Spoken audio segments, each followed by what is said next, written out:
The top of every mountain is the bottom of another. The top of every mountain is the bottom of another. Run for cover, you'll discover some will thrive and others suffer. Cause the top of every mountain is the bottom of another. Ooh, don't wait, don't hesitate. Better speak the truth, let it resonate and let it detonate and get blown away. Till you keep on rising to a higher place. Can't stop, won't stop, don't stop coming till we hit the top.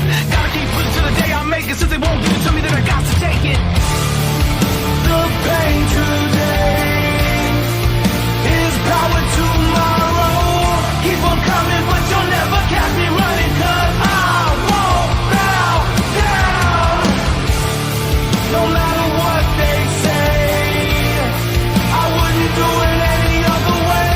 Keep on coming, but you'll never catch me running. Cause I won't bow down.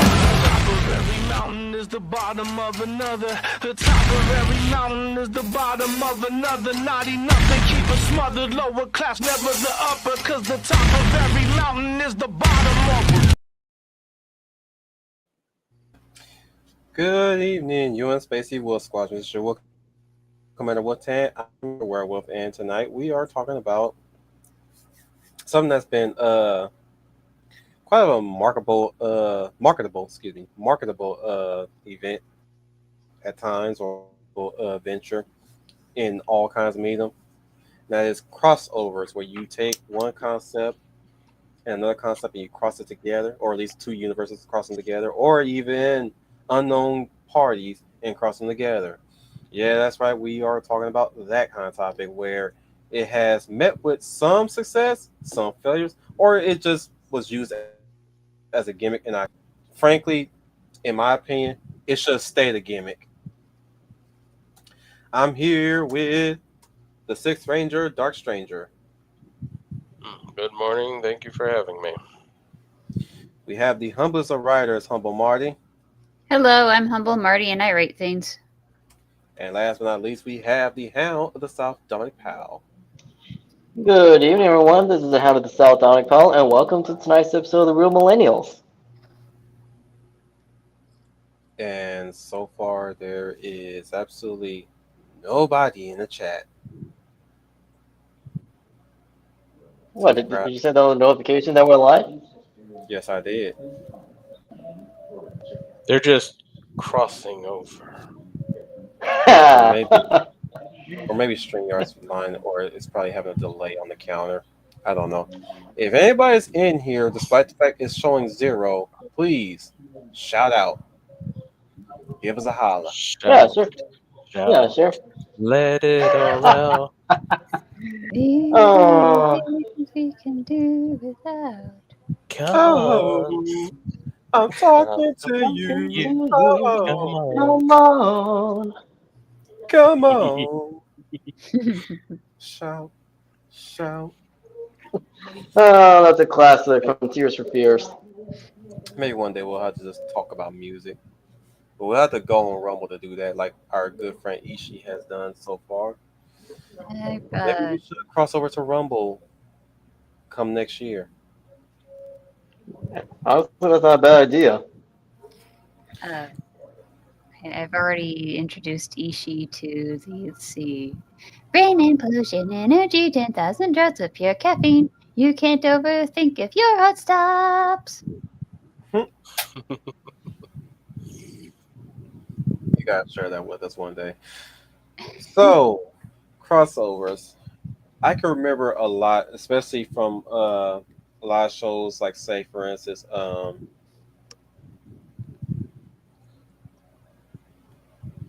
give me a minute. My brain is calibrating right now. 10,000 years later. Shut up. From the 90s, heck, even the 80s, sometimes we'll have cartoons that will actually cross over and talk to each other for funsies. I do remember that Who Framed Roger Rabbit was being one of those quintessential movies where they're not necessarily a crossover, but you might as well say that a lot of cartoons cross over to talk to each other within the toon world. You know, you have Bugs Bunny, Mickey Mouse, Popeye, Betty Boop, Baby Huey, you name it, basically. Just a whole. I would say Who Framed Roger Rabbit was basically the quintessential movie that celebrated animation in the way, Yep. especially the fact that it's a book adaptation also heightens the kind of makes it even better actually. But I agree. that's how before I even knew it was a book, that's how I often saw it as a technological marvel, but also at the same time a celebration of what has come so far in the age of animation. And the fact that we had a whole lot of animated characters almost animated with the same animation style, despite the fact that they kept their original design, the style was uniquely the same.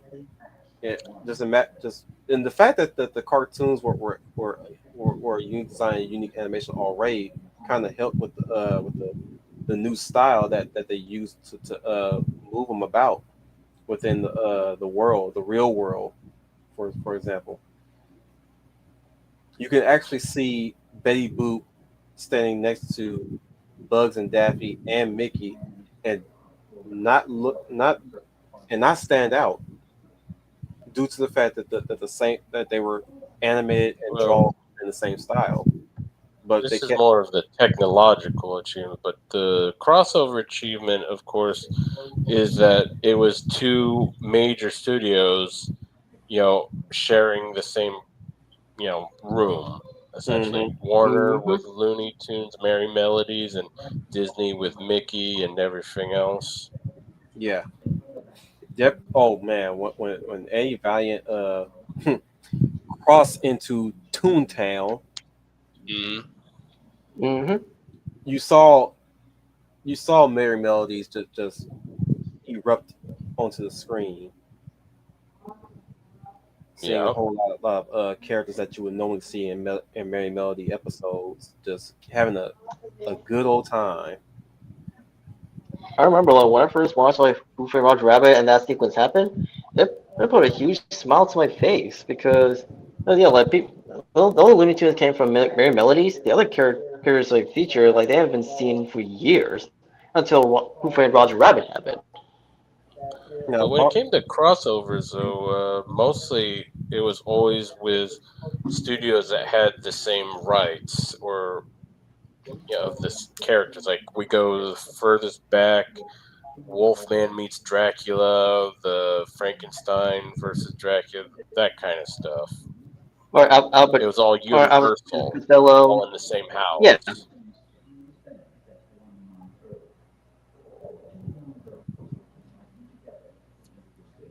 Well, there have also been instances where Albert Costello met each of the Universal monsters. It was all Universal, all in house. I remember a brief crossover in the animated David Copperfield movie, where David Copperfield imagined himself as embodying three heroes: Robin Hood, Lancelot, and Ivanhoe. Oh yeah. While not technically a crossover, that was actually pretty cool to see. But he was a very imaginative boy, so. And who cannot forget the Amalgam saga? Oh yeah, the Amalgam saga started with DC versus Marvel. We had the two brothers, one representing the Marvel universe and the other DC, and they did have an agent of sorts with Axis, who actually was owned by both DC and Axel Asher. I'll be right back. Now DC versus Marvel, it was and still is a fun little miniseries which features that crossover. Well, another crossover between Marvel and DC. The fights were entertaining. Others when you look back in hindsight, wait a minute, this character should have been in that one. But there were also some wholesome moments. And one of the issues of DC versus Marvel either issue number 4 or 5, where it featured the upcoming fight between Drake when he became the third Robin and Jubilee of X-Men and Generation X. And it's like it was like camaraderie was very wholesome because eventually the two did develop romantic feelings for one another. And this was before he started his relationship with Stephanie Brown, aka Spoiler and Batgirl 4. Oh yeah, and if you ask me, like if the Marvel and DC characters did end up living in the same universe, then that relationship between him and Jubilee would have been welcoming to everyone.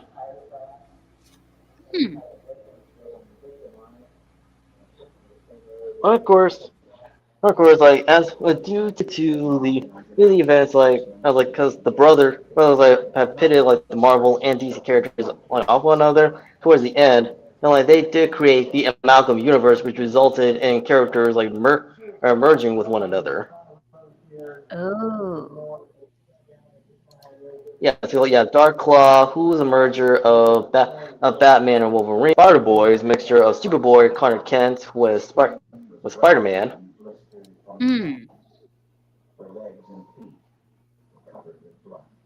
Yeah, the list goes on and on. But interestingly enough, one of the favorite amalgams will be Amazon, who's a fusion between Storm and Wonder Woman, is Doctor Strange Fate, which, as the name implies, he's a fusion between Kent Nelson, Doctor Fate, and Stephen Strange. Obvious combination right there, but one that really had me questioning, had me a bit puzzled was the amalgamation of Batman and Wolverine, Darkclaw. I just brought him up earlier. I came in late, but I'm obviously reiterating, but that one always bugged me. It's like, in what way do they have any?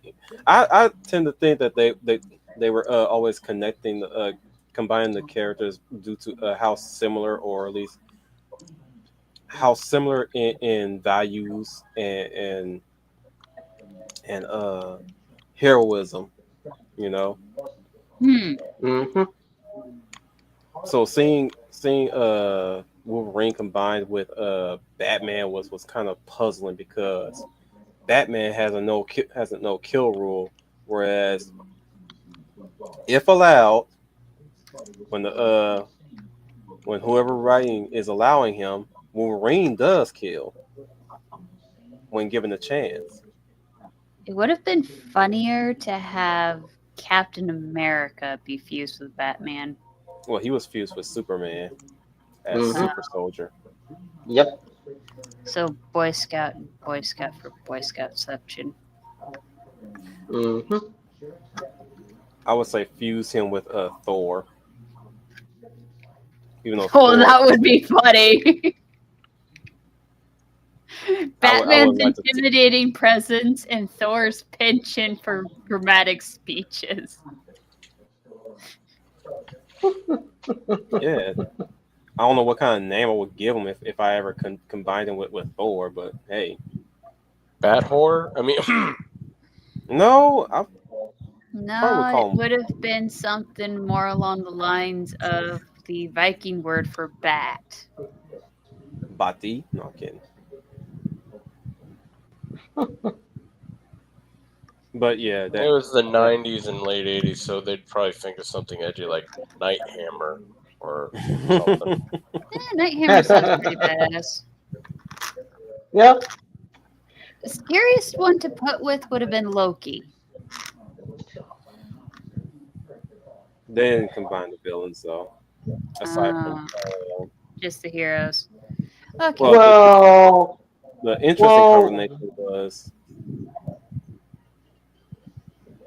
what you're gonna say. There was a villain. There was a villain that did end up being Joker and Sabretooth. Oh yeah, they did on the villains too. No, but the thing is, the one thing the one combination that really had me crack up, I believe was the Creeper and Howard the Duck. Oh no, it was Oh my Howard the goodness! Duck Oh was the no, no, no, boss. no. It was no, no. It's between Lobo and Howard.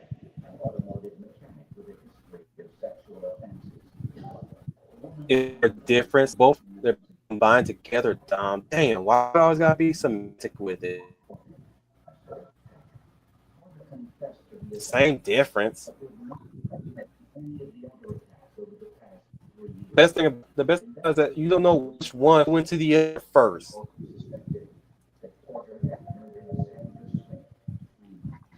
Regardless, Well, yeah. Howard Well, and yeah. Lobo That's me. combination Like was a fusion. bananas. Well, yeah. That's me. If you again, like with hindsight, a fusion that would have made more sense. That would actually be Wolverine with Lobo. Since he won the fight between him and Lobo, that was still freaking hilarious. And I don't think they won. I just think they took a break.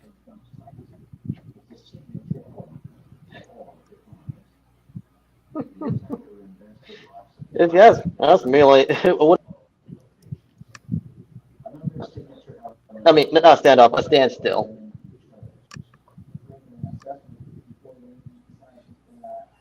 Of course, we do have to talk about the crossover that lasted for ages, and that is the AVP universe, Yeah, which is yeah. Back in the Alien and time where Predator. Alien and Predator were owned by Dark Horse before like Disney bought 20th Century Fox. Mm-hmm. Wouldn't say it's a mistake, but I would definitely say that they chose the worst time to be bought out by Disney. Or at Yeah, least their bad business practice led them to that. mm, One of many. I don't know what led up to it, but damn. You gotta admit though, a lot of studios are definitely having terrible business practice to the point where even mergers are a thing. But that's a whole different topic for another stream. Let's get into the Alien Predator universe, which is vast for numerous of years, hmm expanded upon through Dark Horse themselves with brilliant writers. Take it what right. you will, Dark. But definitely you know, if you ever want to explore that, you definitely can if you can track down the omnibuses for each for both properties, both Alien and Predator. I'm sure But Amazon if can One sell some. correction, though. Give it to me. You said still going on. I mean, it is still a thing, kind of, but there is one that is older and still going on to this day. Mm. And that's like all the classic gothic horror monsters and even the Universal stuff. You know, Wolfman. You still get like stuff where the Wolfman's with Dracula, Frankenstein in the mix too. Your Castlevanias, etc., etc. yeah, you're not wrong. Supernaturals, Buffy's. Well, there was also like Monster Squad. Yeah, but that was only a standalone in the '80s. I'm talking about like stuff more people would know about, where these characters or the concepts of them, because they're public domain, True.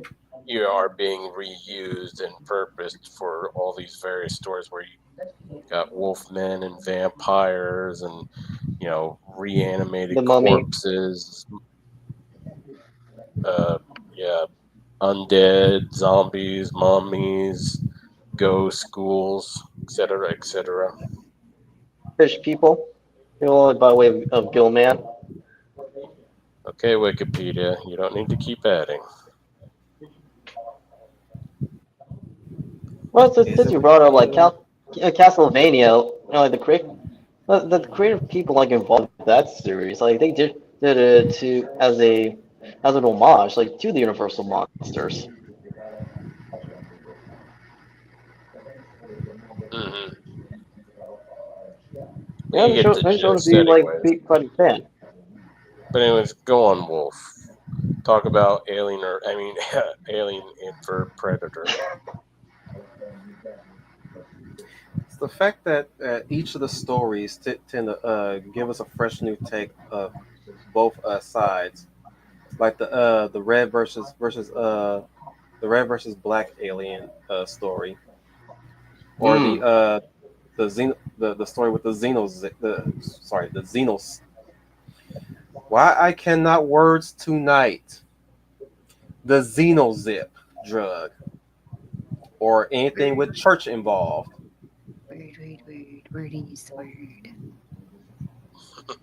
In the case of Predator, we also have the Bad Blood arc, or even the anything with Mariko. Can I even Sakaguchi. remember her name? Mariko. Noguchi. Yeah, Kaguchi. Noguchi. No Gucci. Nobuchi. Yeah.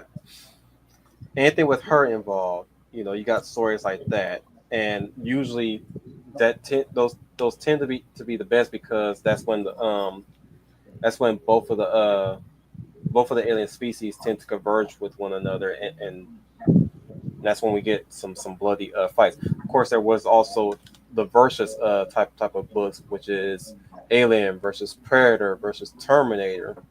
And I, for the life of me, will never understand how the hell did that even work. Considering that Terminator It's set in the is future. always, well, it's set in the future, but dang, how far was it exactly when you have Alien Predator that transcended far past what Terminator would be standing on? Because even then, like, it does have a set year for the start of the series, right? 2172, right? Yep. Or 2175. Oh, 2172. Yeah, I'm just, that was purely guessing though. But it's set in that year, whereas Alien and Predator are set light years further down the road. Like, and even then, when Predator started, it was started in 93, 94. And even then, the lineage go further back than that year. Whereas Alien is all the way into the far future, unless you factor in the AVP movies, which we don't really talk about those. But they're further back there. So for all we know, it's in the year of 36, 35 or some shit like that. Right. And yet Terminator endures those years. You got that right. Of course,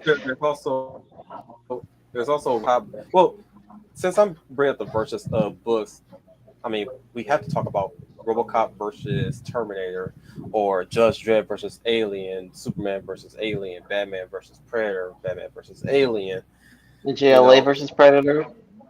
JLA versus Predator. But they never did a Wonder. Oh, that's because they would have to deep throat her. Or one of the Amazons, and either way, it's not going to be pretty. And imagine an alien-infused Amazonian alien. That would be something. Like, would it fit in the corset? Would it have a big enough bust? Ooh, my. Well, that's be bondage. If a xenomorph like does end up like using like, they would also be tied to magic. This motherfucker always gotta ruin it with science. Damn, Dom. You always got to I silence said your. No, I I said know. magic. It still counts. You're rationalizing this shit. Well, if they're You're connected to, well, if Alien and Predator are connected to magic, you'd actually have a wider arsenal of weapons. I'm just saying, Dom's analytical mind knows no bounds. Everybody, just buckle up, and please keep all your hands and legs where they're supposed to be. But no, of course, my favorites was always Judge Dredd versus Alien and Superman versus Alien, along with Green Lantern versus Alien was quite interesting. You know what I would love to see though? Star Wars versus Alien. Ooh. Which version? Obviously, the prequel version before the sequel trilogy. I would love to see the Jedi take on the way out. What would the Jedi do if they were confronted with the alien? Or it'll be interesting. So, like, how would the New Republic Jedi like face? How would they like face off like the Xeno and the Predator? Why you guys gotta go into specifics? It's the Jedi regardless. Come on, man. Come on. Expect.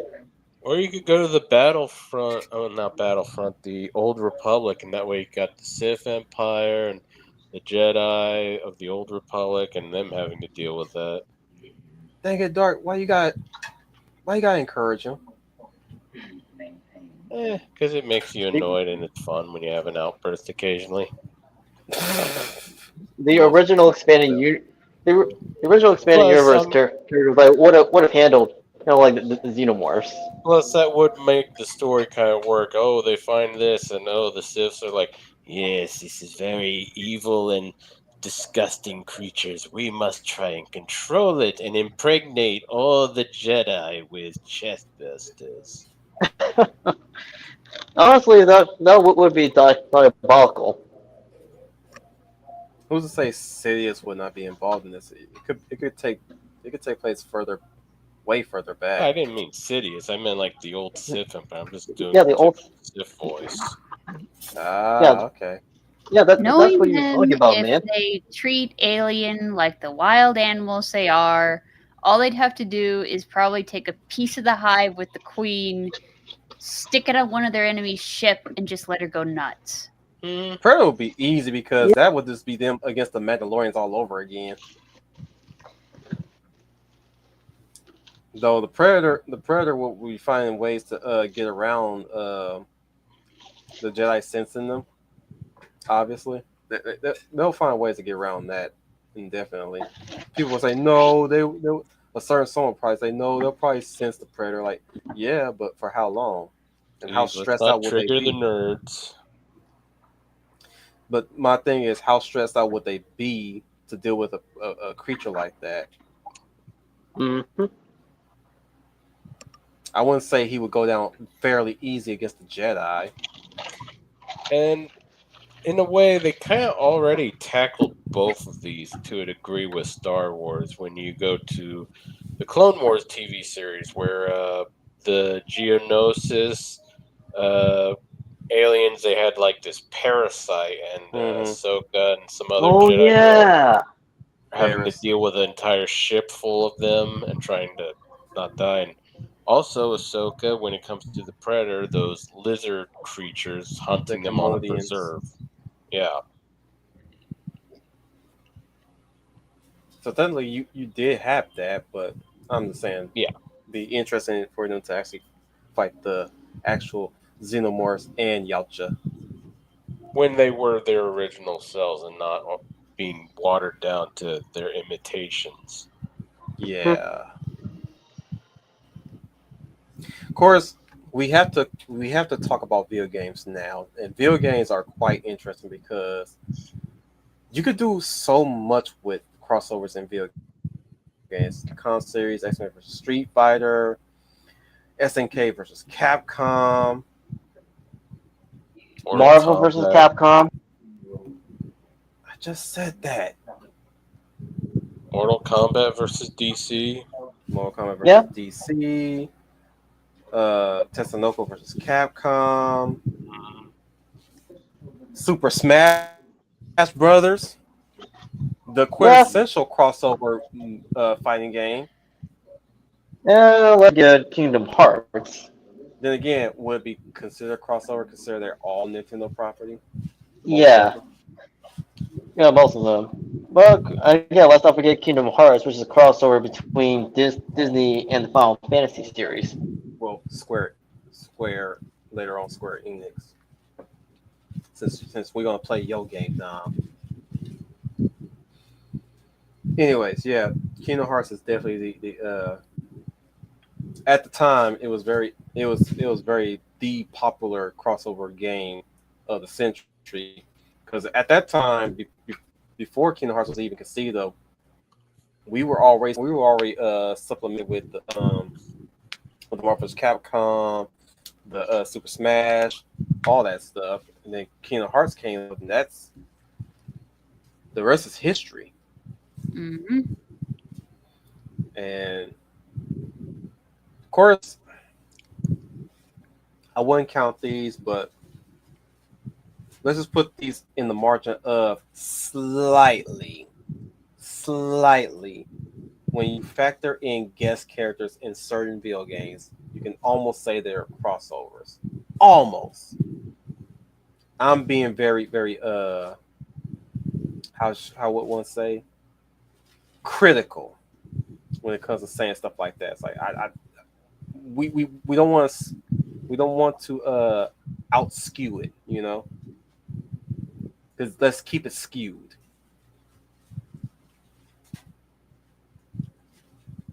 But who remembers the one famous crossover movie, Freddy vs. Jason? Watched it in theaters. I watched it on bootleg. Ugh. Then I watched it on cable when it was finally crystal clear. I still enjoy Freddy vs. Jason. It is good. Some parts are a little meh. Of course, the one disappointment was when you hear about it and you're like, oh yeah, it's Freddy vs. Jason. They say, oh, it's going to be Kane Hodder, the more notable Jason actor, and Robert Englund is Freddy. Yes. And somewhere along the line that changed, and I forget the guy who played Jason, but it was just him. And then many years later, like not too far from now, but from the movie time, it came out like, oh, the director and so on kind of screwed around Kane Hodder, and didn't even let him know that they were moving on and replaced him. He just didn't get a phone call and shit. Oh, so a TC Carson situation. Yeah, pretty much. Which sucks. It It does. That in mind, I still enjoy the movie, even though it's not Kane Hodder in the suit. My only issue with Freddy vs. Jason is that bullshit weakness that they came up with for both characters. Or at least they were trying to figure out their weaknesses, and that is what they land upon. And the theory was confirmed in the dream sequence when Freddy fought Jason in his mind. Well, for Freddy, it was already an established thing, because going back to the first one, you bring him to the real world, he's fucked. No, not that weakness. They originally thought that fire was weakness, and they still fucking used it, even though he's in the real world. He's pretty much vulnerable. Yeah, they did kind of make that in it. Oh, well, how they died is probably their weakness, which would kind of be more believable if this was more around the supernatural time, because they even had episodes where, oh, we got to kill these ghosts, but the only way we can hurt them is by the way they died. But that was many years later. But still, I can understand, but it was just a guess there. The problem was, I think they were figuring this out when they were transporting Jason and he was hacking up water and drowning. Yeah, why would water stop him? Especially when Yeah, Freddy that made no drops the water in front of sense. I him, he mean, just pauses. because This motherfucker can walk through it. They show him at the end walking through it at the end. Why would he be afraid of water? yeah, that doesn't make sense though. Because even in the start, he's in water. He's going for water. He opens that little door or whatever in that tree, and it's nothing but floating bodies in water. It's like, why would water suddenly bother him? So I get that he's a child. Child when he died, but even then, that's still dumb. It's like, why now would water stop him or bother him? I think that's just They the should've. writing, and they were like, oh, we need to make this more dramatic and make it look like Freddy can actually get to Jason and stuff. Yeah. Except it's stupid. You could probably found a more interesting way of doing it, like maybe using his mother as he was until he blew the cover on that, but using anything like that instead of stupid water weakness. That was so dumb. Soundtrack was good though. Agree. Yeah, I'm just. I didn't mind the blonde main chick, but I'm like, oh, one of the big sellers was, oh, here's these old actors, and here's this new actress who's, was kind of the breakout with the Ginger Snaps. Like, oh, hey, Ginger Snaps girl. Oh, she's dead. She's not the main character. Yeah. She probably would have been leagues better. No offense to the actress that they chose as the lead actress. She was definitely more better because you could definitely tell that that actress from Ginger Snaps, I'm blanking on her name. My apologies. Had a little bit more range. The blonde, well, we know what she had. And they kind of made that very obvious because she had that tight little shirt and pretty much, yeah, she just had assets. Yes. She had headlights. Hong Kong. Glorious headlights.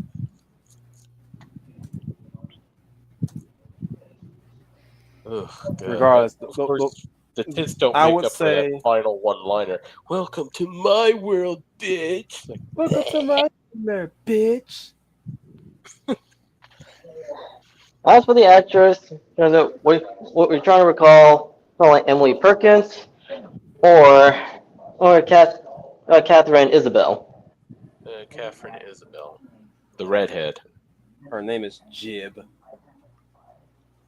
She had quite the jib. And the other girl is Monica Akina. Yeah, who was in that Snow White one with Sigourney Weaver, that Snow White horror. And the last thing I ever saw in was that remake of Night of the Demons, which, bleh. Why would you the demon? Good question. I've never seen Night of the Demon. Why would you remake that? Somebody just thought it'd be a good idea. Just like, hey, did you see that recent thing? They're remaking Anaconda, but it's gonna be meta. God.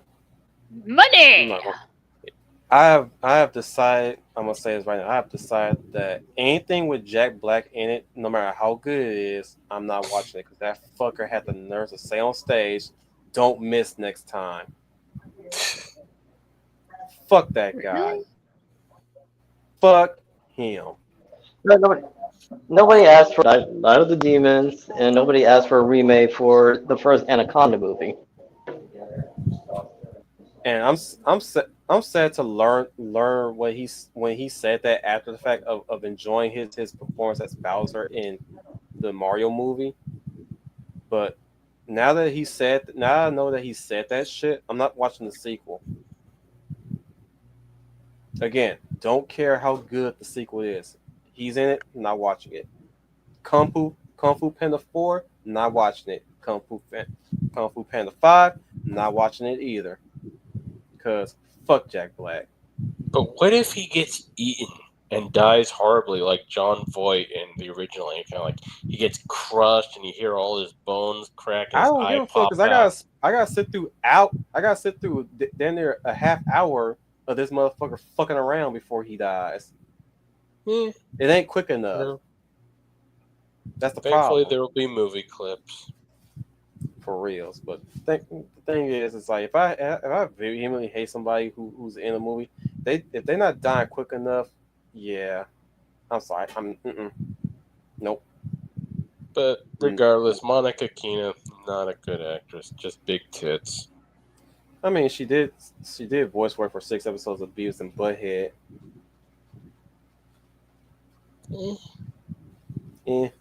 Same with how did you feel about Kelly Rowland, Kelly Rowland, you got to remind me. What? Destiny's Child? Oh, the one who was talking about piercing. Yeah, I didn't care for her. The one who says, "Ain't you like one of those fruit dolls that keep humping your leg?" Yeah, that Having one of was. those, having some of the better lines than Monica Keena, especially talking shit to Freddie before she gets offed by Jason. yeah. Well, Which is also technically hilarious. off by Jason. He kind of just slaps her out of the wet. Well, no, she dies from the impact. So yeah, he did off her. It's still funny because it's so fucking cartoonish. Yeah, like Jason's not dedicating a kill to her. He just like slaps her away. Like I don't give a fuck about you. Bye. I love this goof. I love that the goose had it again. Just go back. I wouldn't mind if she was like some comical little character, but she kind of just like kicked you out of the movie at times.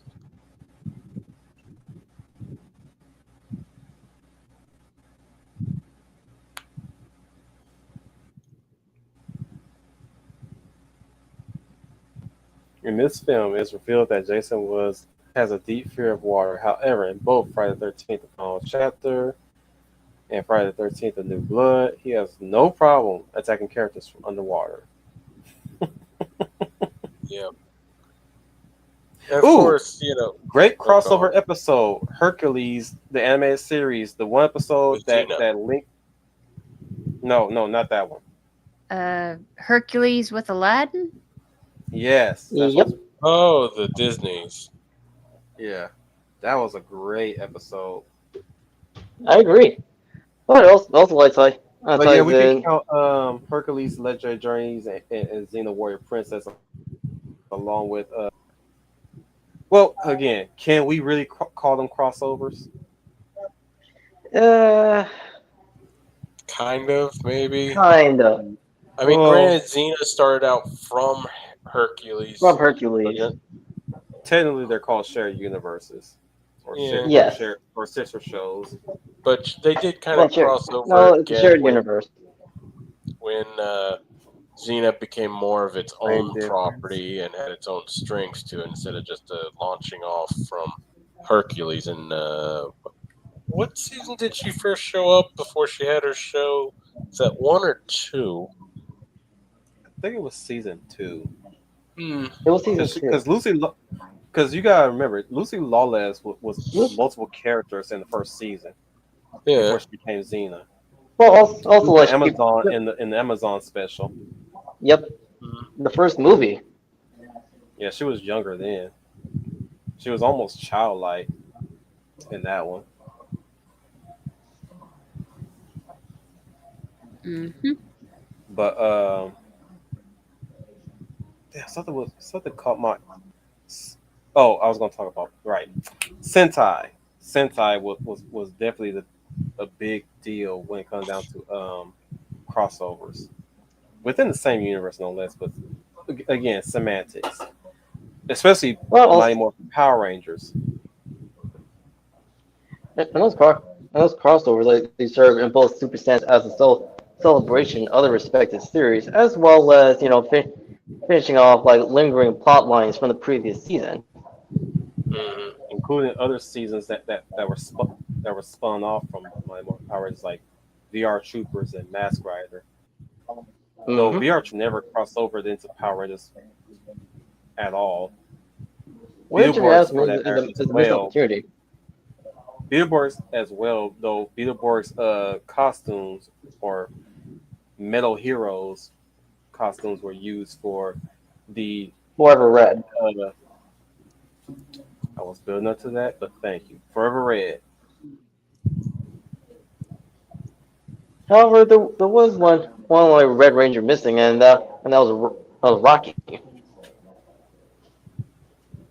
We all know the history. We're not going to get into that until we talk about Power Rangers again. But there was also another horror crossover, mostly in the books. Mm-hmm. Evil Dead with Jason and Freddy. Oh yeah, yeah. Yeah. Dark Horse. Again. Well, no, As a matter of fact- Wildstorm.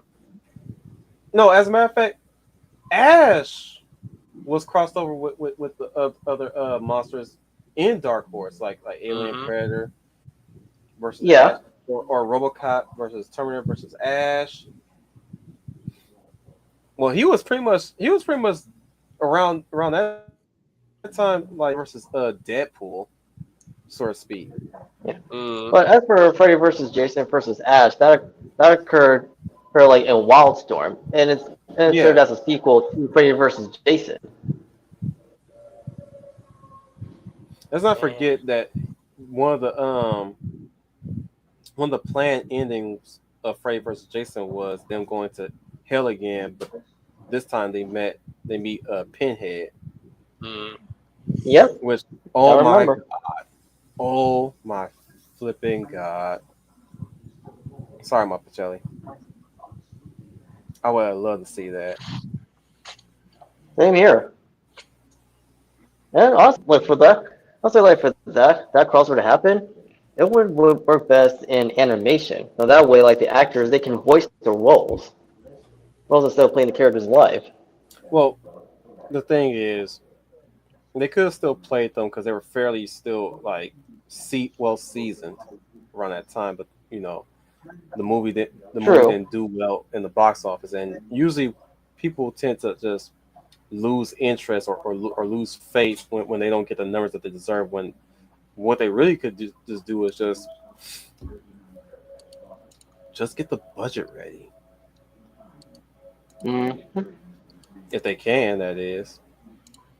I'm not in Hollywood, nor am I in the industry, so I don't know what comes first when it comes down to getting the budget ready, or who assigns the budget. I'm not business savvy just yet, so Right. But as a slight really admit as a I'm slight not gonna correction, count my ass on that one.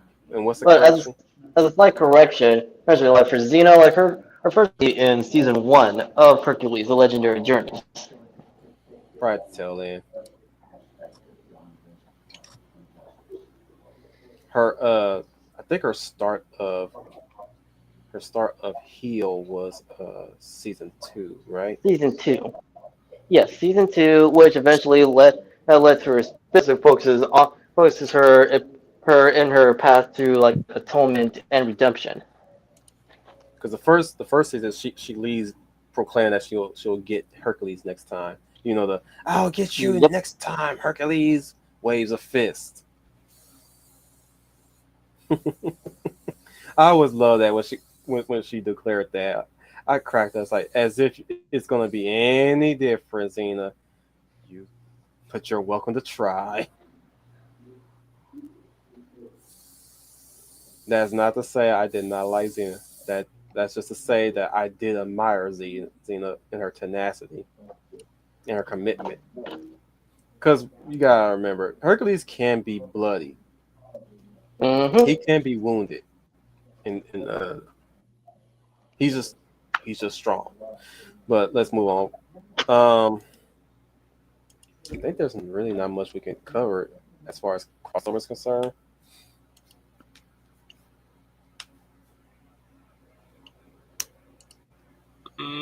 Other Not than really, unless you go into some weird latest stuff like Transformers and Star Trek and Doctor Who mixed with somebody recently. a very weird mixture like X-Men, Star Trek, or I don't know, Speed Racer and some shit. Or Transformers and G.I. Joe. Oh, look who decided to show up after all. Oh, the one I found lovely the Leia funniest. Valor Leia plus size. The one I Continue, found Marty. the funniest was Transformers and My Little Pony. Yeah, well, Oh, we could touch. We can touch on that after Leia does her intro. Oh, sorry. Hello, everyone. Sorry I was late, but I had a day of unforeseen circumstances, and it tired me out. So forgive me for not checking to see if we were going to stream. Why when you said that, I thought you said date. No, I'm not even going. Unforeseen circumstances. Just tell us. Did you win? It's all good, Leia. We know you got needs. You know what? I'm not even. Yeah, he's going there. I'm thinking you just beat somebody up for their money. No, I'm kidding. I'm about to say, what are you saying? What are you saying? No, none of that. It's more No. Girl, I'm spending my time wasting my time. Talk till I'm black and blue. Well, can you see that I want to get next to you? Okay. We ain't at third base him yet, are we, Leia? I'm gonna leave it to your imagination. I'll just leave it at that. She says the restaurant ain't open just yet on the building. We're still blueprinting it right now. Kidding. That's okay. Yeah. I don't know. Are you about to finish? I'm not gonna hog you up if you're about to close. No. You're here now. We can keep going. Did you have a stream last night? Because I don't remember. You wouldn't have liked it. Oh, okay. Because I think you were doing. I didn't bother sharing it. That's okay. Sharing it because we know, and when you know, you know. Well, I respect that because, like I said, I want you guys to enjoy your IPs and have fun. Well, I don't want you to have anybody in there. Well, the thing is, you have to bear with me with a dip. You have to bear with my replacement. Okay. What replacement? I am the Dragon Ball Z announcer. Hello, Miss Leia. Go away. Until we meet again next time when we talk about Dragon Ball Z. Okay, it looks like you got an extra friend there. It's his interpretation of final. It sounds so much like him.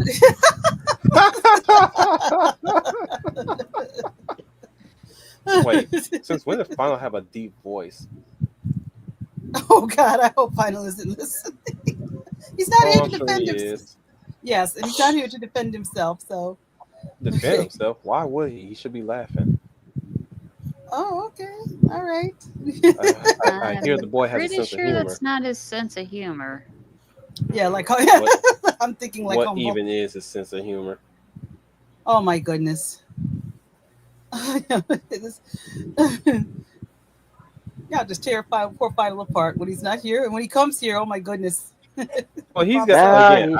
I tell him again. He's got to get used to because he's with the boys, and that's what the boys do. Yeah, each other. Yeah, it's not to say he doesn't have a sense of humor. Humor is just not fine tuned. Well, he better start learning how to fine tune it. He's got a forge in his house. Well, You- buddy, You're talking about crossovers? yes. Okay, don't let Yeah, me definitely interrupt. talking about crossovers. I'll let you guys finish. Oh no, If no, you- Leia. I'm sure you No, know all no. black crossovers. I mean, was one of you Like- in the middle of expressing something when I popped in and I No, didn't want to it's your press? turn Oh, now. okay. No, Oh, it's your well, turn. okay. So we're talking about popular crossovers or crossovers we like, or In general. well, In general. Hi, What- Star. what were you going to say, Dark? No, Star No, you- Storyteller. I'm just saying hi. Oh, nice. okay. Yeah, she's here. What- And Buddy Smith. Hang on, hold the fucking trolley real quick. Why is everybody coming in late? Yeah, it sounds like there was a delay. Well, Star's here, so final should be around sometime soon. What's up with that? Why is Well, I know everybody here in late? Michigan we are having a Not you, beautiful. Leia, but Yes, our seems like- audience. Something's up, y'all. Y'all okay? we're having a beautiful Indian summer here in Michigan. It was 86 degrees today. Loving it.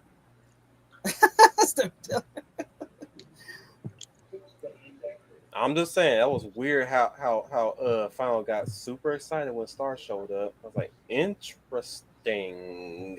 And it was interesting as we talk about Final Star, storyteller appears and says hello. Anyway, Okay. since you're now here because we want to get this train back on track. Are there any crossovers that you like to talk about? Like, what comes to mind? What are your favorite?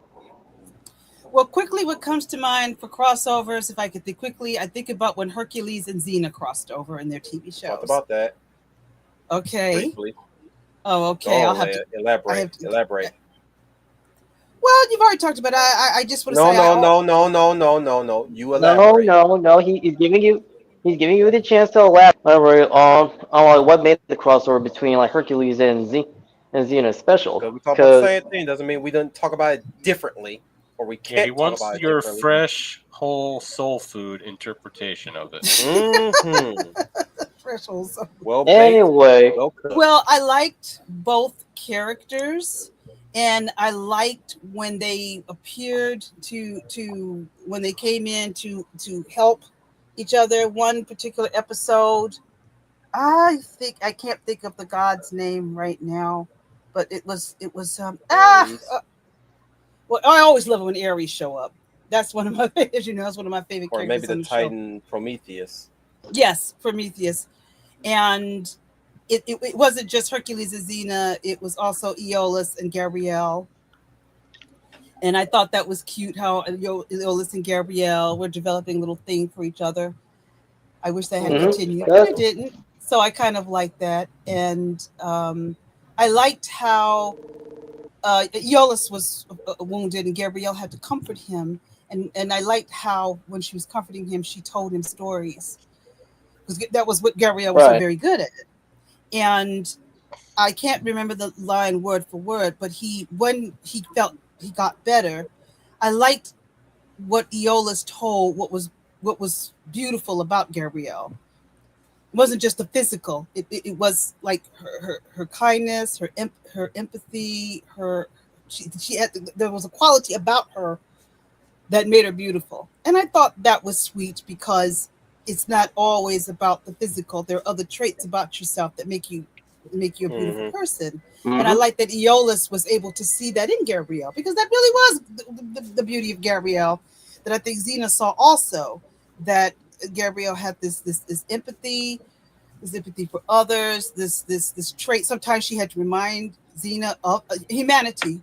Sometimes she had to remind Xena of that. When Xena was on the edge, just about the tip over the edge, she had to try to get Xena to remember her humanity and be a good person. So I know there was a nice, sweet little scene where he told Gabrielle that, and I thought that was really sweet. But it's just the love of the two characters, these two powerful characters working together. Did they have to team up, I believe, when they had to also deal with, I get stupid. Let's see, what was her name? Oh, slipped my mind that quick. Callisto. Callisto, yes. There was an Callisto. episode where they had to do part of they had to cross over with dealing with Callisto, and I like that episode as well. With those episodes, so when they did team up, they were always some of my favorite episodes. And it's just, all I can say is just liking the two characters, and they always did it right. They didn't overdo it, but when they did do it, it was always a memorable episode, and it was always a good and fun episode. But yeah, those are one of my favorite crossovers. Any other crossovers? A lot of my crossovers are before you guys' time, so I don't know if I can bring them up. Hey, Go ahead and bring them up. hey, come on, this crossovers. oh, there's for nothing wrong with that. example. What did you say, Wolf? Black entertainment crossovers, for example. Black entertainment crossovers? Black Or shows. just entertainment crossovers. Like Regardless, spin-offs? the characters are, regardless Yes. the characters are black or white. No. When black shows specifically, would cross over to one another by having certain characters from those shows guest star or make a cameo appearance, like Fresh Prince and Family Matters. They don't really necessarily ding together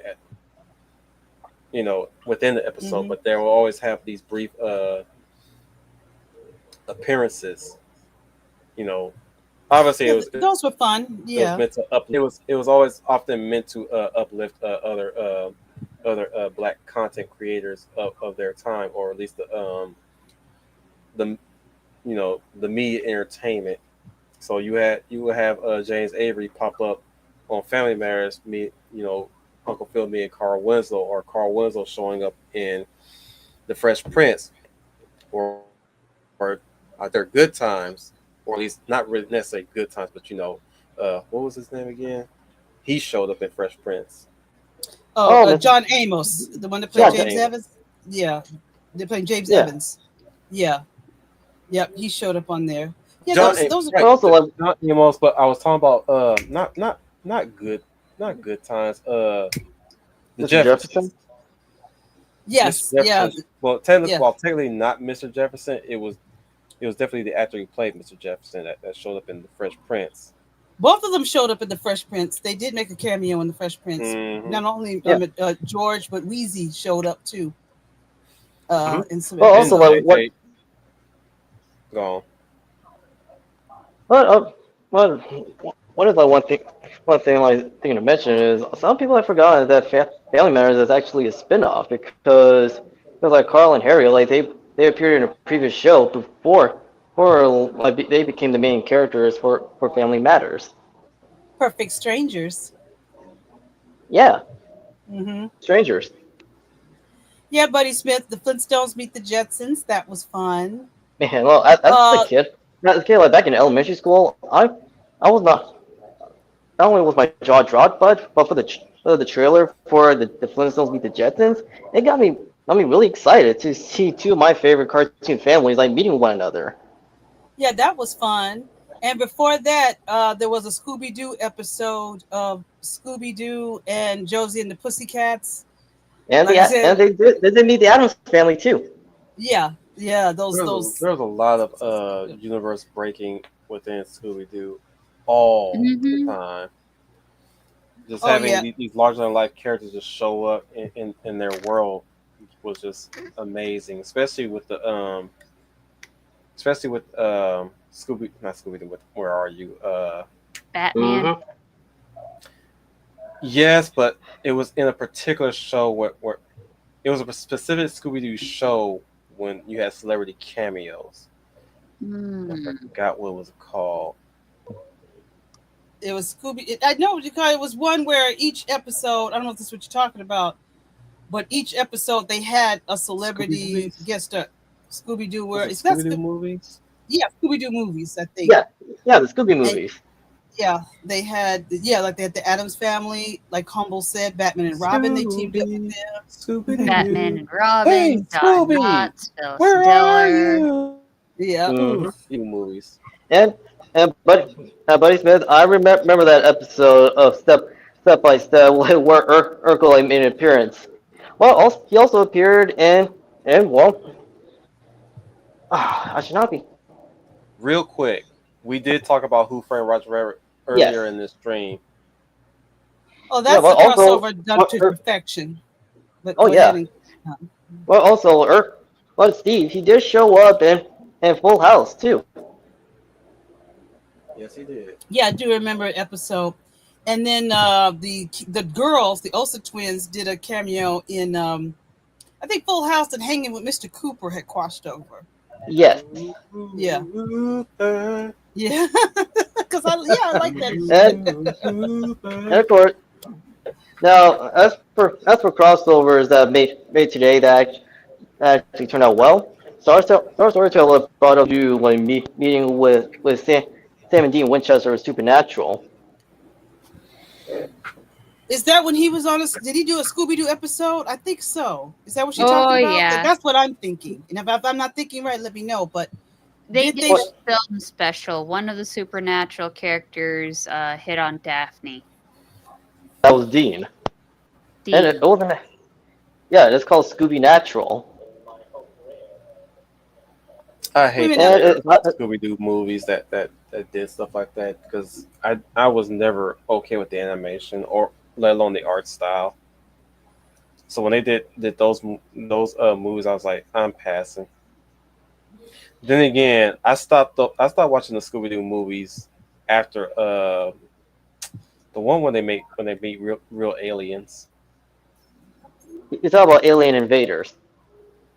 It was it called Alien Invaders? I gotta check. Lady that. Smith might know. Yeah. The one where they crossed over with. Because I was not about to watch Cyber Chase. Fuck that noise. What? Yeah, I passed on Cyber Chase. The kid program? No, it's the one No. they call it virtual reality electro creature. No, the Phantom Oh, Virus. okay, Mm. whatever. I was just not interested in that. But Alien Not- Invaders and Cyber Chase, like they weren't bad movies. They weren't, but Cyber Chase just didn't appeal to me. But as for Scooby Natural, like, it not only remains like one of the best like crossovers of today, but it also it did bring back lapsed fans of Supernatural like who left the show. So like either after season 5 or season 6. But after that like they continue to keep their distance from Supernatural. Of course, another crossover movie, which which is also universal. I'm not sure if you guys talked about this, but Van Helsing. Hmm. the Hugh Jackman Van Helsing. Mm-hmm. And all those Yep. muscles. Well, of course, Well, it ain't bad. It ain't bad. let's not forget the Brides of Frankenstein. Brides of What? Frankenstein. Did you see the Bride? Yeah, of sorry. Frankenstein? I meant the Brides of Dracula. Motherfucker, I'm talking about the damn movie. Of course they know about the damn brides. Yeah, because Right. it had all the classic monsters in it, and that's why I still love it to this day. And it had all One of these Yeah. days I'm going All- to school you all on how I except for- open shit. And then Oh, you follow All through. except for Gilman. We You didn't mean need Gilman. the creature from the Black Lagoon? We didn't need Yeah. Gilman. Oh, Creature from the Did not Black Lagoon needs its own cereal. yeah, yeah. Gilman. Dom. See, I don't know the how problem you with, would be. the problem with storyline. Gilman.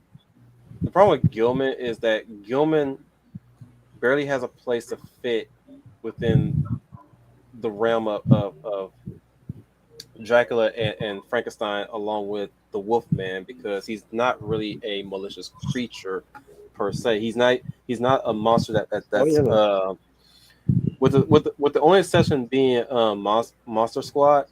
He's not really a monster that's outright harming people. Unlike you can say the same thing for the Frankenstein's monster too, but Yeah.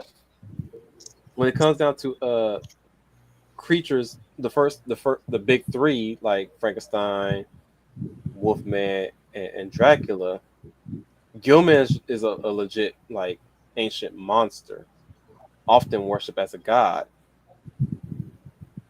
Or to put it simply, with a little segment from the ERB crew with their James Bond little rap thing. Yeah, you are a bit rapey. I like to swing, but Doctor No means no, baby. That's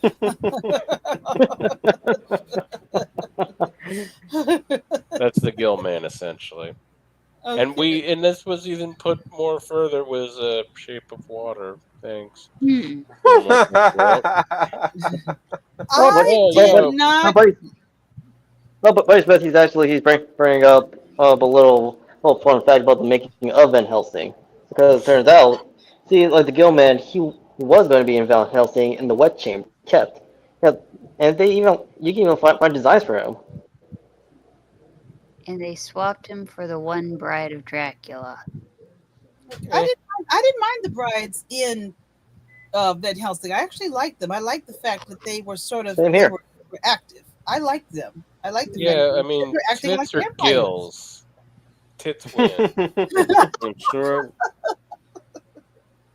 But man, now I'm just thinking about it, like, oh yeah, let's watch this new movie about Guillermo del Toro. It should be interesting. Here's the beginning. Woman's masturbating in tub. Well, okay. we're in store for something. I showed my coworker that she walked away with her mouth agape. I don't. If me, like, if you ask me, like, if how like the Gilman like could be incorporated like in the Van Helsing movie, is if he was act as an ally towards Helsing and the crew and helping them take down Dracula.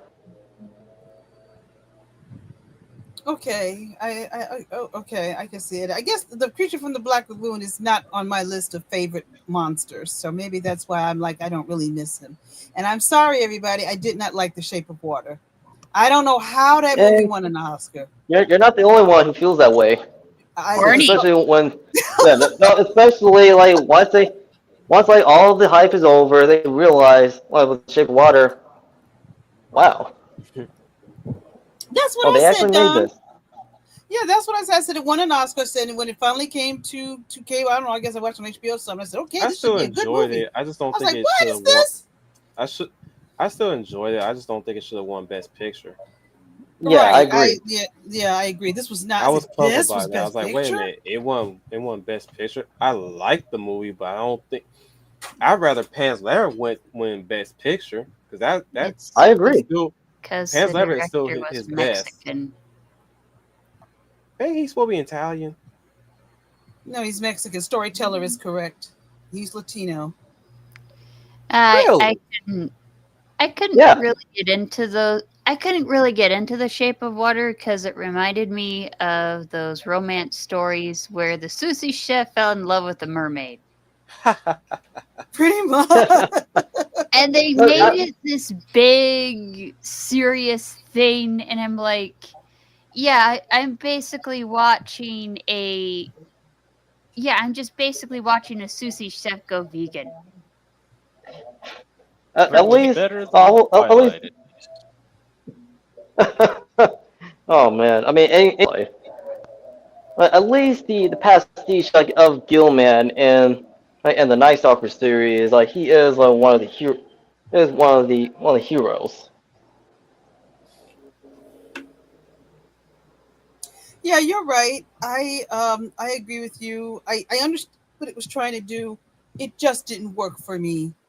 I understand. Yeah. And Bernie Smith said, because it was a female in love with a monster and all the allegory it brings, plus women in the 50s under the evil patriarchy. Buddy Smith, I think you're right. I think that's why it won Best Picture. I think Buddy, you and Story. It skewed distorted view of the 50s instead of showing that decade for what it actually was. And plus, he was giving the actress a favor because she couldn't get it on with Godzilla or any of the other kaijus.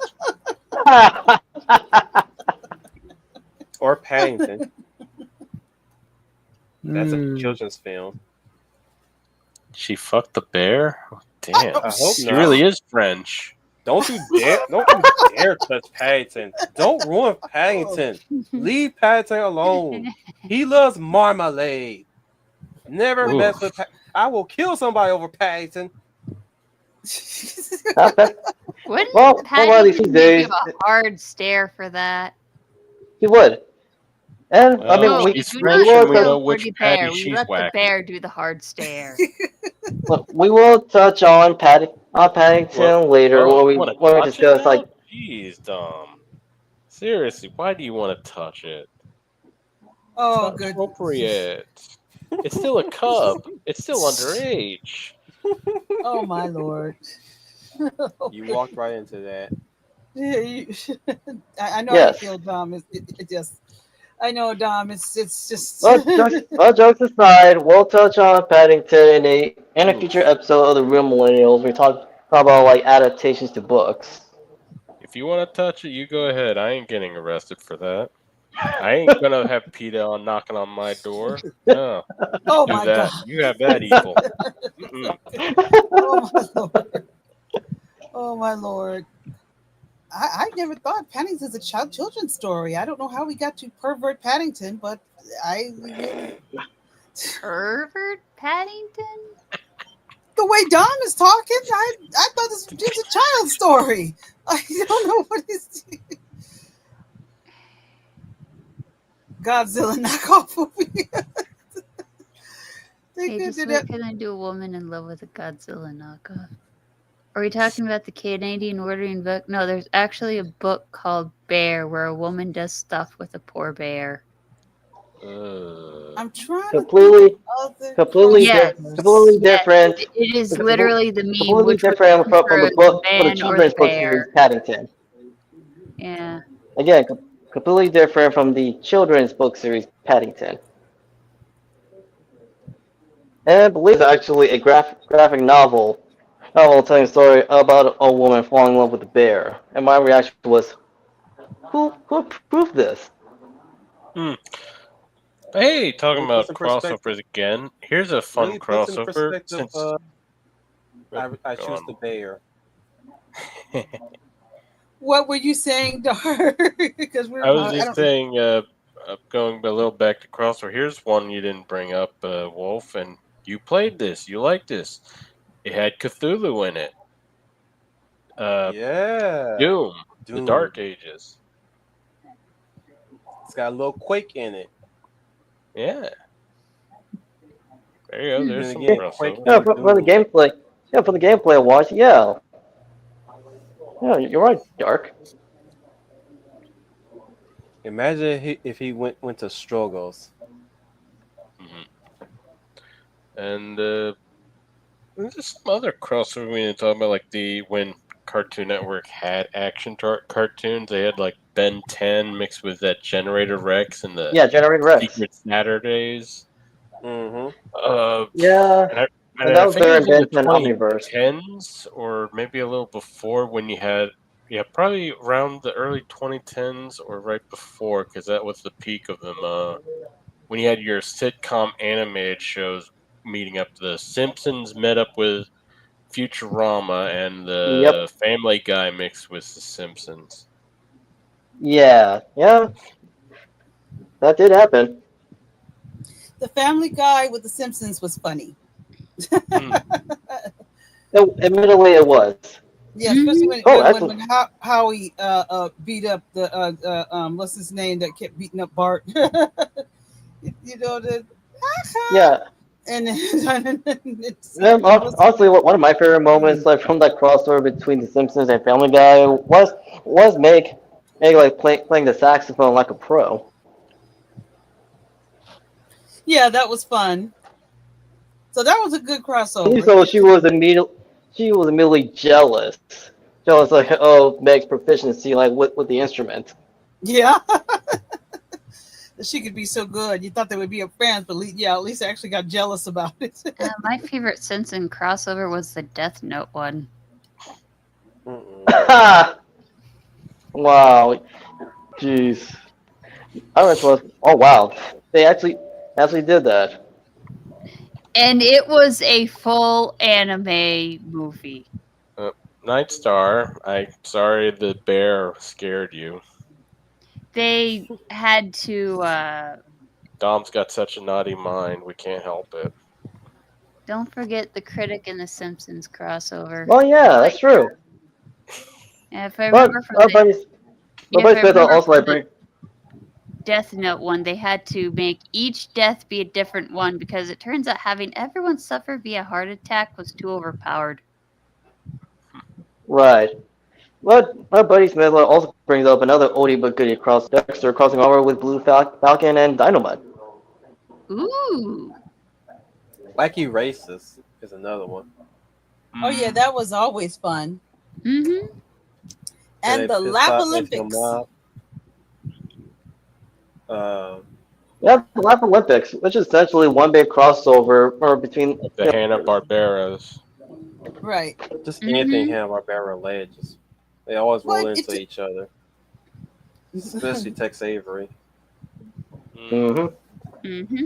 And this actually happened Venture again. Brothers did some crossovers. They had a Johnny Quest crossover, right? Mm-hmm. That's true. And actually, the older like Hanna-Barbera characters did cross over with Scooby-Doo again years later through Scooby-Doo Mystery Incorporated. There was one Scooby-Doo cartoon. I can't remember which era of Scooby-Doo it was, but it was one where it was Scooby-Doo, and he had to team up with all of the mascots from other cartoons. So you had, and I don't know if you all remember them. I remember them growing up. You had there was Speed Buggy, there was Scooby-Doo and Captain Jabba Jaws. Caveman.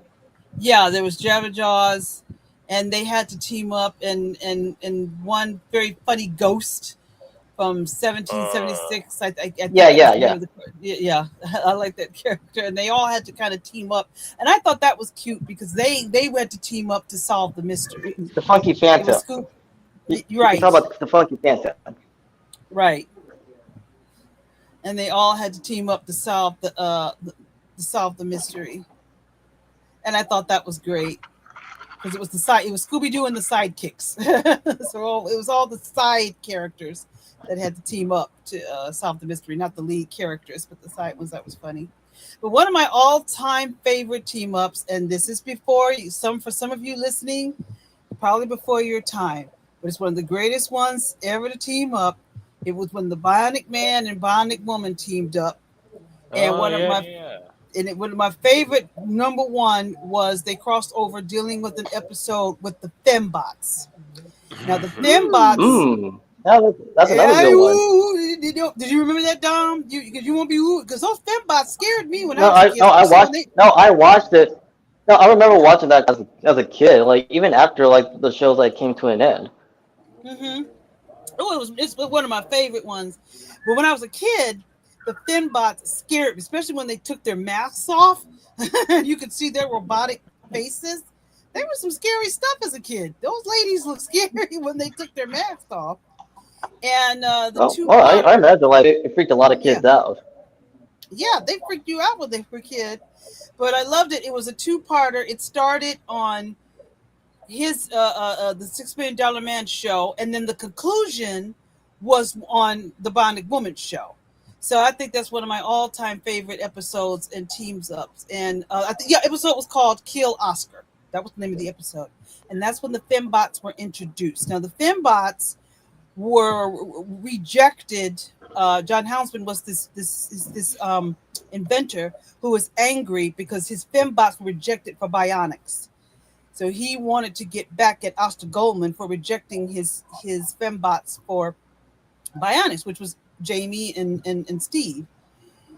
It's like perfection. This was an all-time favorite episode. But when I was a kid, those Fembots were scary. Now looking at it, not so much. But as a kid, when those ladies took their masks off, they were really frightening. They were really frightening. But I liked the two-parter of it was because it dealt with the romance between Jamie and Steve Austin, but also this threat. And I think the Fembots were to the Bionic Man with the Borg was the Star Trek: The Next Generation. I think that's the best way how I can put it. When But the they Finn- also I mean, did yeah. another crossover when they came back with that made-for-TV film, right? Yeah. Oh yeah, Where yeah, they were retired for like almost 10 years, but came back in action. yes. Mm. And also, it finally got married. And I watched that. I make sure I never missed that because I wanted to see Steve Austin and Jamie Summers finally get married and tie the knot and make it legal. And I was not missing that. But yeah, I remember that episode. You're right about that, Dark. It was a Well, good speaking of one. the fan balls, like I vividly remember, like they were actually used as inspiration, for the robot scene in Austin Powers. You're right. Yeah. I forgot about that. I kind of sensed that when I saw Austin Powers. I said, it kind of remind me of Finbots. Well, I mean, obviously with Austin Powers, the way Myers made it, he wanted to made it as an affectionate parody and homage to not just James Bond, but spy fiction in general. So it's not out of the realm of disbelief that he also grew up on the $6 Million Man and the Bionic Woman, which featured the fembots. But he There probably is mostly just drew from Dr. Goldfoot and the Bikini Machine. There is a rumor circling too. around Hollywood for us Gen Xers. There's a rumor. I don't know if this is a good idea. We'll have to wait to see what they do. But Universal is considering doing a major crossover between the Bionic Man, Michael Knight from Knight Rider, and Airwolf. And for those of you who are old enough to remember those shows, The helicopter. Yeah, right. I remember Airwolf. And they're going, from what I've been reading, what I've been hearing, it's kind of all over social media and YouTube. They're going to try to connect all of these characters and machines together. The one thing there's a connecting factor is AI that will power Kit, the AI that will give the Bionic Man his ability, and AI that will give power to the helicopter. And it's supposed to all have a connecting factor. So it's from the people who did Cobra Kai. Well, the producers of Cobra Kai said that this is something, they grew up on those shows, and this is a project that they always wanted to do. So we'll see in the future how that goes. I'm going to keep watch on it because I don't think it's a bad idea. And I think if you get the right writers and they're smart, there is a way of making all of this work. And everybody seemed to love that Cobra Kai TV show. I didn't watch it that much, so I can't speak for it. But for those who did, I heard them really praise it, and they really enjoyed it. And they said one of the reasons they respect the lore. So we'll see how this comes. And if that does happen, that would be the ultimate crossover. We even talked about Freddy vs. Jason, Freddie Smith. I don't know if that's gonna. I know there's talks about rebooting it, but like soft reboot sequel. But are they actually like going to try and bring back the OGs, or is it just going to be all new? Because I know Lee Majors is still alive, but I don't think he's like in his greatest of health. No, and I don't think seeing him at I think he's like almost 90. Yeah, like, seeing him try to do almost 90. Well, let's be realistic. Right. He made a cameo in the Fall Guy movie. So let's be realistic. We know Lee Majors can't come back into the action. I think the same thing with David Hasselhoff. They're not going to be, they're going to have other roles. They're not going to be, I don't know if there's going to be a new Michael Knight. I think they're going to find a new Knight Rider, but it might not be Michael Knight. I think David Hasselhoff is going to take like he's going to take over the head of the program, like the guy that was the guy like as a mentor role. Mentor, like yeah, even, he's going to. If they do an actual sequel of the like for Knight Rider, yes. Okay. See, it's not going to be like a direct sequel, Dark. It's kind of like, I don't know. I guess but with some homages or nostalgia. Right. So Lee Majors is going to be more like it's going to be like a history. Like this guy was the first $6 billion man. So we got to find out what made that program work. so we can work with this particular new $6 million man. But he will be called the $6 million man. I guess it just won't be Steve Austin. I don't know. Lee Majors might have a different role, and you might have a new Steve Austin. About to say Steve Rogers. Watch myself. Well, So you might have. But if it's gonna be a sequel like to those respective IPs, please then and those characters can come back as a mentor role, Mhm. while these new characters by them. But Right. there was a sequel like for Knight Rider, and it was made during the 2000s, which featured Michael's son. Right. Yeah, it was not very truth. It wasn't a very good film. It was kind of disappointing. But yeah, I do remember that. Yeah, but I could see. Yeah, but if they want to bring them back, like I can see them like redeeming that sequel TV show like from 2000s, and actually features It's a little hard an old. to bring back Knight Rider when they kind of put a huge stake in the heart of it after they with that TV movie or special where Hasselhoff comes back, but Kit's now being driven by some bimbo, and she had the Kit remodeled into a red lipstick mobile, and like, ew. Yeah, Why does it Yeah, sound like something Dumb and Dumber would do? I know, right? Right. But I have a feeling like that would be ignored.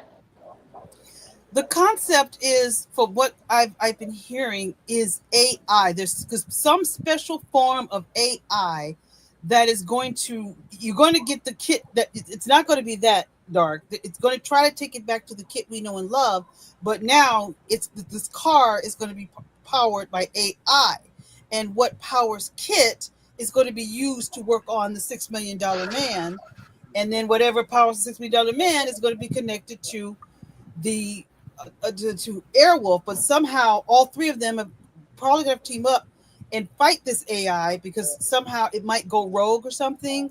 That's the rumor. And That's I the just rumor going to idea. need you to stop right there, because that's far too damn convoluted.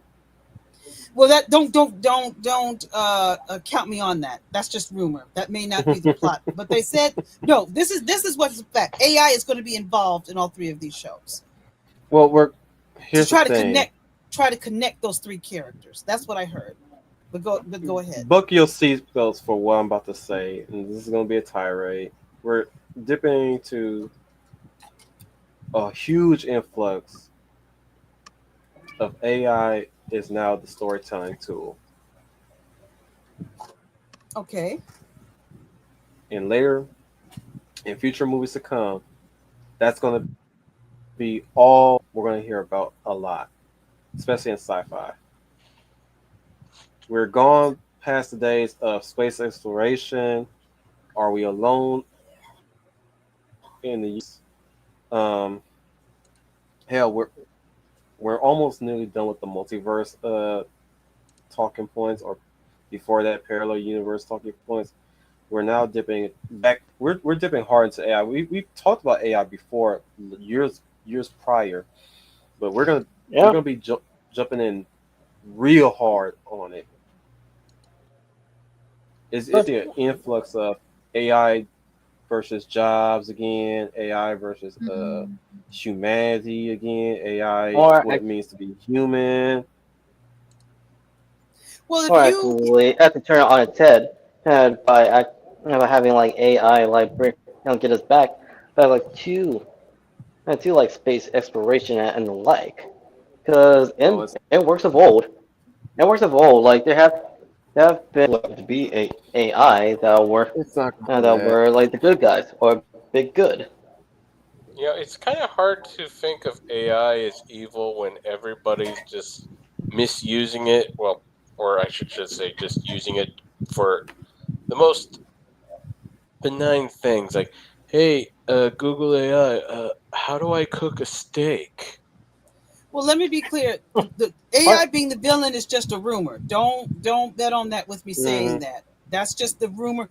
Everything I'm saying is not concrete, but they did say for sure that AI will be needed to try to power up Kit. And then what powers up Kit is what's going to be used for Airwolf. And then what powers up Airwolf is going to be used to help the $6 million man. Now, I mean, how would you guys try to bring these three characters together? I mean, if you're going to if you're going to connect these characters, I can't think what other way could you connect them? I wouldn't do it. But there's okay, so you wouldn't cross them over at all. No, because at the moment I don't have any idea of how I would have done it anyways, so I wouldn't do it. I'd don't have know. gone with just a good old fashioned police chase. I mean, Yep, I that's don't one know way to do about it. Airwolf unless. I mean, you could probably make a combo of them, but it would go a little more into the weird and sci-fi. I was thinking kind of Centurion, like, you remember the Centurions, right? Mm-hmm. So they're cyborgs, but they can, like fuse with other machines or have little armaments hooked up on. So so Steve Austin's now going to be the driver of KITT, and he's not only driving, he's just also like recharging by connecting it with the car in the seat and driving, saving a day, hopping out, doing RoboCop shit, and his team also does like some Airwolf rescues in that, and they're like connected with Airwolf and going around saving the day, helping civilians, blah blah blah. Yeah. Something like that. The Expendables. Actually, With the typically that's Expendables route. but the Centurion angle can actually work alongside with the Make it kind of Expendables angle. cyberpunky. Yeah. And go the Expendables route. Yeah. But you have to remember, Austin was, he was badly injured. He was near death in his accident from being in outer space. So you got to have something in this. You got to have some sense of realism. I guess maybe I'm not thinking well, but if you're thinking bringing it in the now, go the Expendables route. What do you mean? The Expendables movies where they're mercs for hire.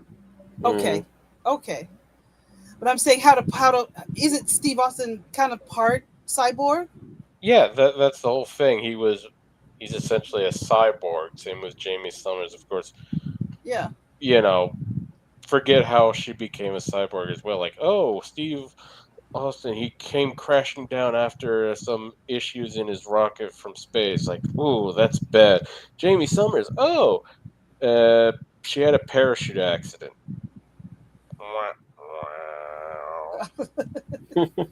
So you're saying if they reboot, you have to find another. How are you going to find another way to get his bionic parts? I think an accident from a space incident isn't. You got to find another way to get this guy injured. Well, I am not saying that you can't find a way to get him injured. Just okay. Essentially what he's saying is Expendables, but you could have it like sort of a G.I. Joe kind of Expendables way. Okay. Where he's injured, so they rebuild him, and now he's part of this team, and they have to, do G.I. Joe NATO crap. I understand what you guys are saying. It sounds exciting to me, but I'm holding my horses because I know we're still dealing with Hollywood and there's still stupid people writing. But I think if it's written well, it could work. That's what I'm saying. But we'll see what the future holds if this project goes forward. And if they don't just limit themselves to your fan? Yes, because it's we have an Indian summer. It's very hot. It was near 90 degrees today. I thought it was dumb. He's still thinking of the bear, so he's probably huffing.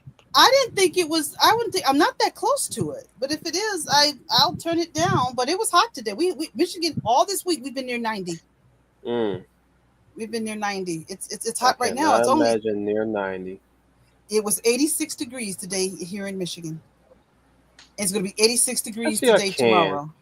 I was for 90 actually last year. It has been it's only 70 degrees right now. You know how I fought against that? Thinking cold thoughts. Okay, I kind of like it. I'm Mr. Snow Miser. Yeah, just think of that guy. I'm Mr. White Christmas. I'm Mr. Snow. I'm just saying, since we're talking of crossovers, if like I said, if that works, that would probably be the ultimate crossover People are a little confident because it's from the same people that did Cobra Kai, and a lot of people were fan of that show. I didn't watch it, so I don't I know. trust. But I can say I would want to trust them. I would definitely want to trust them. Yeah, one yeah, crossover that I The Cobra did see on Kai. the internet was, I guess, a bunch of people want to recreate the success of K-pop Demon Hunters, which is basically, monster fighting pop bands. And I'm like, well, if they get enough bands and they're all different music genres, why didn't they have a battle of the bands and the villains like some elder god? They Call of almost Cthulhu Banjo Edition. they almost had another crossover thing happen in recent years, but that didn't pan out. Where they were building into a GI Joe Transformers fuse crossover. Yeah, that was gonna be in like 2012, also with like I would Dungeons and love. Dragons and a whole bunch of other properties Hasbro had, but they I just would didn't pan out. love. I would love to see Transformers and Voltron. Which version? You know which version, Humble. The The original, original? of course. You know they're gonna use the original. They have to use the original. Every single time they combine Transformers or anything, they always use the original of that other property. Mm-hmm. Now, come on, Wolf. We know what you really want. You want to see Transformers Beast Wars crossover with Zoids.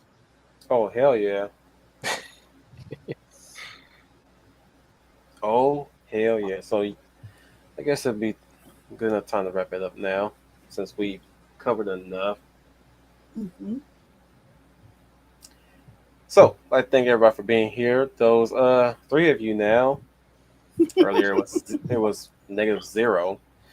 So none of these motherfuckers as well that keep popping in and out. Come by next Tuesday. We are going to finally talk about Lil Nemo. But what about Big Nemo?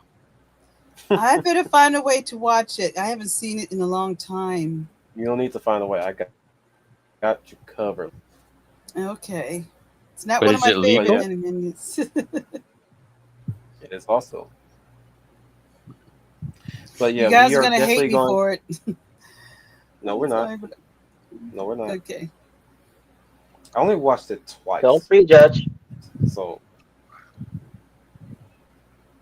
no, my thing is, I've only watched Lil Nemo twice, and vaguely remember what happens in that movie.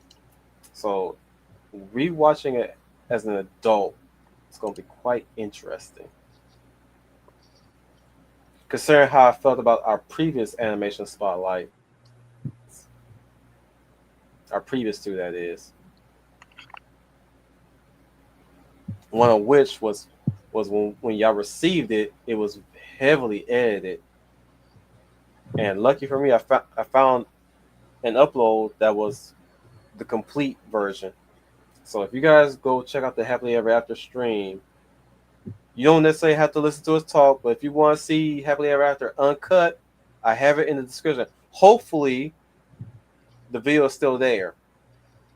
Hopefully.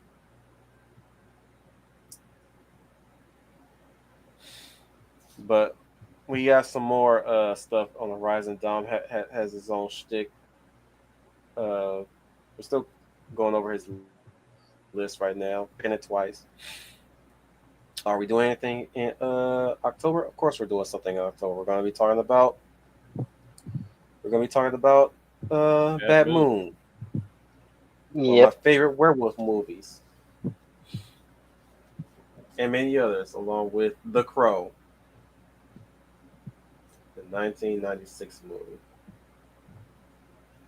last movie of the late Brandon Lee. Speaking of late, we are also going to be talking about his late father before him, Bruce Lee, in a Remembered stream in October. Tune in for that one. Hit the notification bell on that one so you guys won't miss this time or be late. But we're definitely going to be talking about one of the great martial artists of our time and one of our great martial arts entertainer of our time, Bruce Lee. See his influence, his face alone, and how it lives on. Oh boy, that's gonna be my forte. Even though I've never seen all of his movies, I will admit that I have never of all things, Bruce Lee. I have never seen all of Bruce Lee's movies. Only the very popular ones. I have never seen the original Green Hornet, starring him. Really? Nope. I've never seen it either.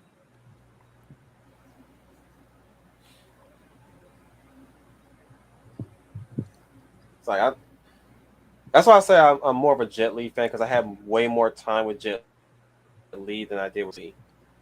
Same thing with Jackie Chan, but again, it was if I had to pick between Jet Li or Jackie Chan forever, it would definitely be Jet Li. But once again, like I said in the previous martial arts stream, mostly because when it came down to Jet Li was all about the spiritual aspects of martial arts, and I never really I laughed at Jackie Chan's comedic antics in those movies. I can't say I was fond of his comedic stories. Well, he kind when when Bruce Lee died, Jackie Chan kind of became his replacement in a way. He kind of took over that role. Well, the thing is, we'll get in more depth about it. I'm trying to just speak on just a wee bit. Okay. But nothing in particular yet in November. Not just yet. Not that I know of, that is. So our mode right now is playing it by ear. Don't list off the real millennial stuff yet. Not. Just saying, we'll play by ear and then move as we go. But winter time, and that is December. We'll take another hiatus, and then pick it back up on January. I think November will be our cutoff point. Yeah, November will be our cutoff point for the stream count. But in the meantime, visit any streams that you have not seen of us, and see how far we've come so far in this whole series and how much it evolves.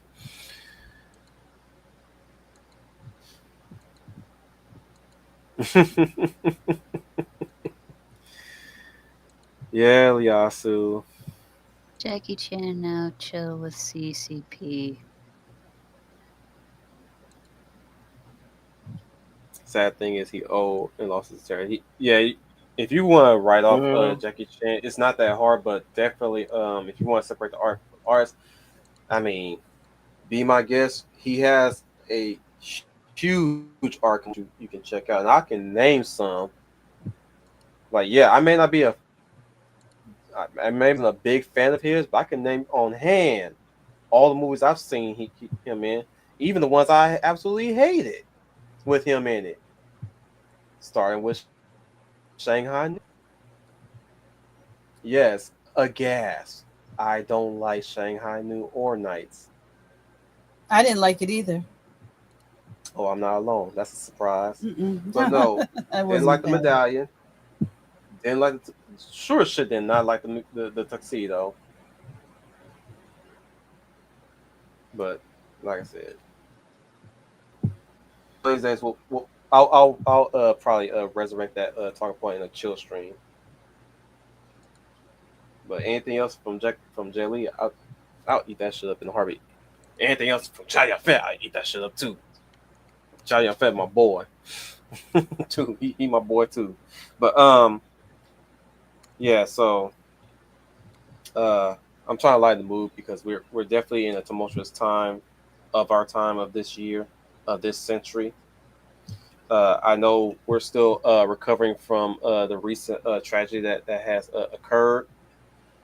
Um, definitely watch your back, no matter what religion you hail from, no matter what side you swing with, no matter what your belief system is, or what your integrity holds, or what have you, what kind of human being you possibly can. But I will say this: watch your back at all times, especially when debating people, or especially when conversating with people about beliefs, about rights, about anything. Watch your back and read the room. I don't mean to sound like, and I don't mean to sow in what's that phrase? Fearmonger. I don't want to I don't mean to sow in fear mongering, but if I want to say anything directly to you guys, speak plainly, I'm just saying just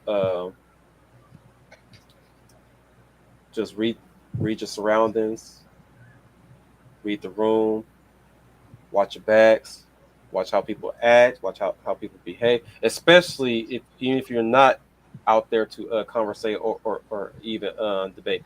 Watch your surroundings at all times. Don't be always on your phones, glued to the screen. Always check your surroundings at all times. Update your visuals at all times. We are definitely in a dangerous period towards the tail end of this year. And I do hope you guys make it through to January.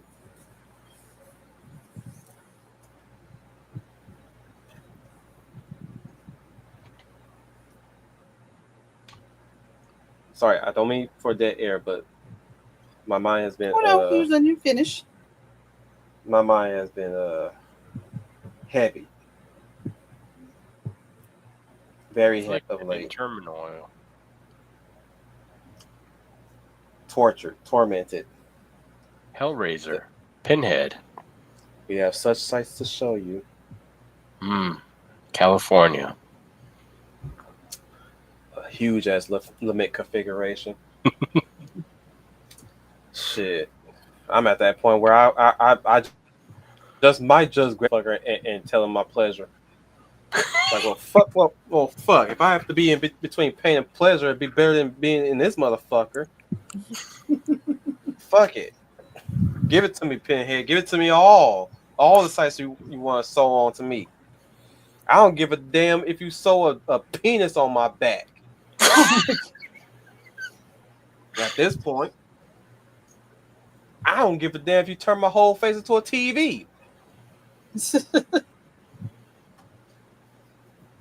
Or turn me into one of your chattering dogs. I'm like, sorry, that ain't me doomer talking. That's just me just being funny and morbid as hell. Just to show how cracking I am. Nah, but I'll be okay, guys. Don't worry, I'll be okay. Just lots of concerns, lots of worries, and I do worry about my audience, especially our peers over at the Discord and every other Discords and every other locations across this country. So, guys, protect yourselves, protect your loved ones. If you have those that still love you, regardless of where you swing and where you stand, protect them at all times with whatever power you have, whatever power you can muster. So, that being said, the Hound of South Dominic Powell.